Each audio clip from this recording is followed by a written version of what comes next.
सुदामा जी से ठाकुर जी की इतनी प्रीति क्यों बन गई? ऐसा क्या दिया सुदामा जी ने जो ठाकुर जी उनको अपना इतना घनिष्ठ मित्र मानने लगे? तो प्रसंग आता है कि ठाकुर जी जब विद्यालय में पढ़ने लगे तो उनको व्रज की याद आती थी। व्रज छोड़ के आए थे और व्रज छोड़ करके आए तो मथुरा भी छोड़ना पड़ा विद्यालय पढ़ने के लिए।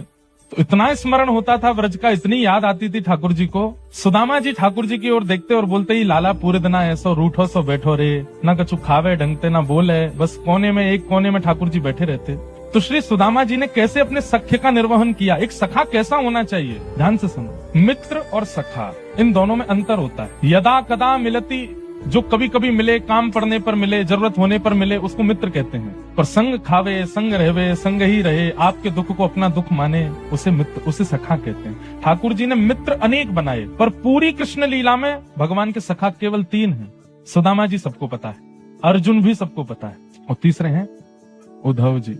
ठाकुर जी ने सखा 3 ही बनाए। तो इसका मतलब एक बात समझिए, जीवन में मित्र खूब रखिए, पर सखा 2-3 से ज्यादा मत बनाइए। आपके संग खाने का अधिकार, आपके संग बैठने का अधिकार, आपके संग घूमने का अधिकार, वो सबका नहीं होना चाहिए। और सखा ढूंढना बहुत बड़ी बात है, इसलिए 3 तो सबसे मैक्सिमम है, कम से कम एक ही सखा होना चाहिए। और सबसे बढ़िया सखा तो ठाकुर जी, ठाकुर जी को सखा मानना। और देखो, ठाकुर जी सखा नहीं बन सकते तो ठाकुर जी के जनों को अपना सखा बनाओ। तो भगवान के सखा श्री सुदामा जी मन में सोचते कि लाला पूरे दिना रूठो बैठो रे, कहा करूं या के काजे।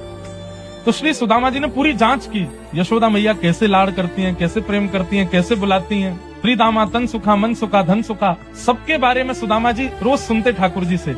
और फिर सुनकर के श्री सुदामा जी ही कभी तन सुखा बन के आ जाते, कभी मन सुखा बन के आ जाते, कभी श्रीदामा की तरह बोलने लगते, कभी यशोदा मैया की तरह गोद में सुला लेते, कभी गुरुकुल में मक्खन चुरा करके लाते और यशोदा मैया की तरह अपने हाथ से पवाते। इतना स्नेह देते। ठाकुर जी के सुख का विचार किया सुदामा जी ने, इसलिए ठाकुर जी ने उनको अपना सखा बना लिया। बोले मेरा सबसे प्रिय सखा है। श्री सुदामा जी व्रज का विरह नहीं करने दिया ठाकुर जी को, इसलिए ठाकुर जी ने श्री सुदामा जी को अपना सखा माना।